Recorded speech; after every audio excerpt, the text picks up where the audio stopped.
Pozdravljeni! Po kvalifikacijah je seveda na vrsti zadnji briefing, kjer si bomo pogledali vse tiste zanimive informacije, ki bi lahko prišle prav pri spremljanju jutrišnje velike nagrade Bahreina.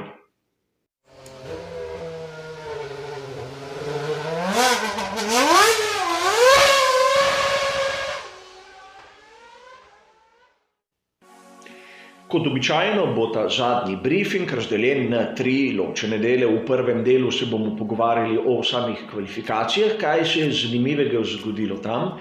V drugem delu bomo našo pozornost usmerili na ritem same dirke, seveda tisti predvideni ritem izračunan s pomočjo rezultatov drugega prostega treninga. V tretjem delu vam bom predstavil moje osebno videnje, kakšne so tiste možne strategije za jutrišnjo dirko veliko nagrado Bahreina. Začnimo kar s prvim delom, tistim zanimivim, kar smo videli na samih kvalifikacijah. In seveda dogajanje v prvem delu ni postreglo z nobenim presenečenjem. Videli smo tiste standardne ekipe, da so izpadle v tem delu. Govorim o obeh voznikih ekipe Alfa Romeo Racing, obeh bolidih ekipe Haas in seveda Nikolajem Latifijem. Nič novega. A presenečenja so se začela v drugem delu kvalifikacij. Tu smo dobili pomembno potrditev, če se spomnite prispevka pred kvalifikacijami. Tam sem nekako namignil, da pneumatika soft ni primerna za samo dirko in videli smo, da je velika večina izbrala pneumatiko medium za se prebiti naprej. In govorim o veliki večini, ne samo naprimer o Lewisu Hamiltonu, Valtteriju Bottasu in Maxu Verstappenu. Ponavadi so oni trije tisti najbolj drzni, tisti, ki gledajo malce tudi na samo strategijo dirke, a tokrat ne. Seveda, George Russell je vztrajal na pneumatiki soft, kar je samo po sebi umevno. Z njega bi bil ogromen uspeh se samo prebiti v Q3, a tudi s pneumatiko soft mu ni uspelo. Videli smo rahlo bizarno okvaro na McLarenu Carlosa Sainza, blokado na zadnji osi. Sedaj, kaj je bilo vzrok, uradno še ne vem, a možno je več variant. Verjetno je najbolj verjetna okvara na menjalniku. A videli bomo, ko bodo objavili tista poročila tehničnih delegatov, kaj so v resnici menjali pri McLarenu. Če so in tudi morebitna kazenska mesta, drugače Carlos Sainz mlajši na 15. Kot tisti, ki se je prebil v Q2, a ni dosegel časa. Kot sem že omenil, večina voznikov, ki se je prebila v Q3, je rabila pneumatiko medium in če me spomin ne vara, je samo Alexander Albon tisti, kateremu se je uspelo prebiti na soft. Nimam uradnega dokumenta, zato govorim malce po spominu, kolikor ga bom dobil med časom montaže, ga bom tudi priložil.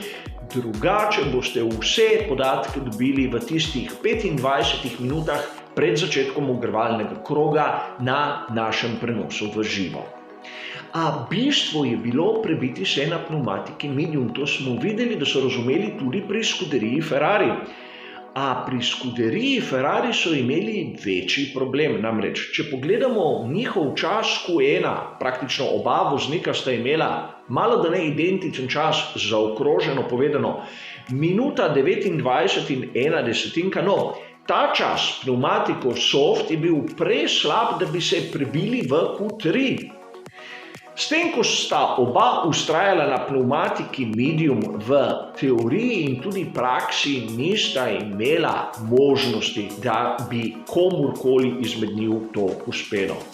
Zato je tudi jasno, da jih lahko gledamo na 11. in 12. mestu, a po drugi strani. Ukolikor bi se prebila naprej, bi bila obvezna uporaba pneumatike soft, kar bi bilo zopet slabo. A sedaj se moramo vprašati, kaj se je zgodilo tam na začetku. Videli smo enkraten čas Lewisa Hamiltona, kar ni nobeno presenečenje, a Max Verstappen ni dosegel tistega, kar smo mnogi od njega pričakovali, in govorim o drugem mestu. Zopet je bil Valtteri Bottas za malenkost hitrejši, ampak resno za malenkost. Seveda v zadnjem delu kvalifikacij so vsi uporabljali tiste pneumatike soft, zato tu ne moremo govoriti o kakšni razliki med enim in drugim bolidom. A vseeno mislim, da Maxu je zmanjkalo res malo. Pozorni moramo biti tudi na 4. mesto Aleksandra Albona. Namreč res enkraten rezultat na prvi pogled, ampak poglejte na zaostanek, na razliko časa med Verstappenom in Albonom in tu je tisto, kar mora biti zaskrbljujoče. Za razliko od tistega, kar smo videli že pri prej omenjeni skuderiji Ferrari, namreč tako Vettel kot Leclerc imata zopet približno identičen čas, tako v Q1 kot v Q2, kjer je zopet Sebastian Vettel za dlako hitrejši. Malo se prebuja, malo kaže tiste svoje izkušnje, a kaj komu bolid praktično ne dovoli kaj boljšega od tistega, kar vidimo. Zopet je treba poudariti, da smo videli kar lepo predstavo mnogih ekip, govorim o tovarniški ekipi Renault, govorim o skuderiji Alfa Tauri. Seveda, Norris je opravil svojo dolžnost, ni imel nobenih tehničnih zaplet, kot naprimer Carlos Sainz mlajši, in treba je poudariti dobro predstavo Sergija Pereza, katerega sem pa resno pričakoval rahlo višje, a ne bistveno. Konec koncu niti ni toliko razočaral. Nekaj se je zgodilo napačnega pri Lensu Strollu, kajti izpadel je v drugem delu kvalifikacij, čeprav sem ga res pričakoval malce više. A nekaj med njim in ekipo je šlo narobe. Ne vem točno kaj. A pustimo sedaj to. Mnogi bi lahko rekli, samo glede na tiste rezultate, da vidimo ponovno tisto, kar gledamo že sezone, a kvalifikacije kot take sploh niso bile tako dolgočasne. Namreč razlike so izjemno majhne in na jutrišnji dirki se lahko zgodi marsikaj. Še posebej, če smo pozorni na ritem. Namreč tako na prvem, drugem kot tretjem prostem treningu smo videli, da Max Verstappen je konkurenčen in če pogledamo to tabelo, bomo videli, da razlika med Mercedesom in Red Bullom je res minimalna.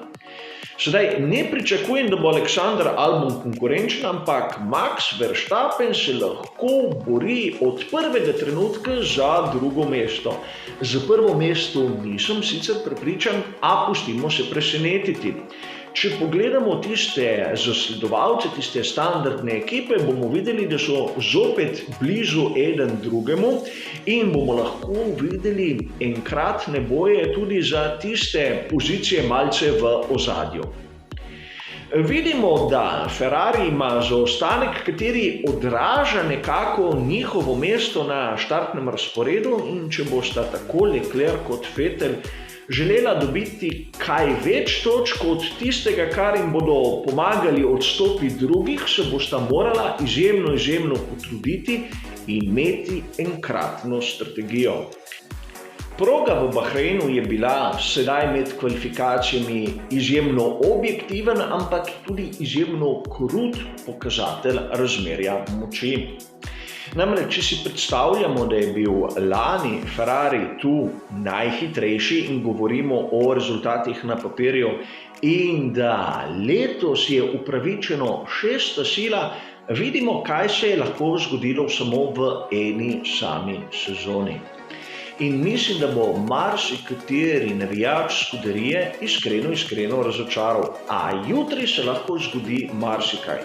Od množičnih odstopov, kar ne spremeni razmerja moči do prave strategije v pravem trenutku. Namreč tako Vettel kot Leclerc začneta izven tiste deseterice, kar pomeni, da imata prosto izbiro pneumatik. In sedaj smo tam, da vam predstavim moje videnje tistih možnih strategij za jutrišnjo dirko. Kot ponavadi moram pripomniti, da nisem videl nobene objave strani Pirellija, katera mi bi lahko pomagala, in v tistih 25 minutah pred začetkom dirke bomo seveda primerjali moje tabele s tistimi, ki jih bo objavil Pirelli. V komentarju po dirki bomo pa videli, kdo je imel bolj prav oziroma kdo je bolj ustrelil mimo. In seveda zadevo jemljem kot čisto zabavo. Kot smo videli, je primarno začeti na pnevmatiki medium. Zato je po mojem osebnem mnenju tista najboljša strategija z dvema postankama. Začeti na pnevmatiki medium, tam okrog 16 krogov, nato podoben stint znova na pnevmatiki medium, znova tam okrog 16 krogov, nato pnevmatika hard in do konca. Izjemno varna strategija, ampak tudi učinkovita. V teoriji bi bila lahko možna tudi strategija z enim samim postankom. In govorim, da prvi stint bi bil dolg tam okrog 23 krogov, nato postanek pnevmatike hard in 34 krogov.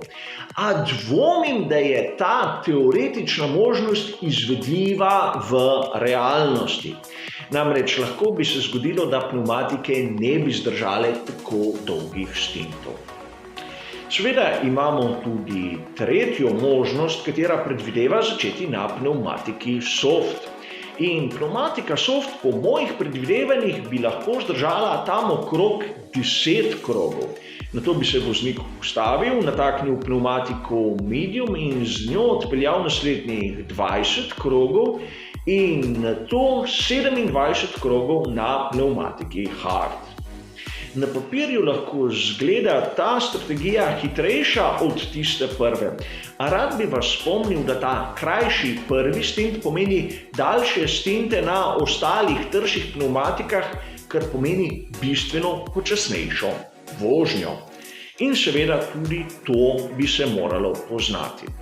Na koncu bi rad predstavil še strategijo z 3 postanki, katera mislim, da ni realna. Lahko bomo videli kaj podobnega, če bo kdo izmed voznikov imel kakšne težave. In govorimo o strategiji, katera ima v prvem delu stint 10 krogov na pnevmatiki soft, kateri se ponovi v drugem stintu.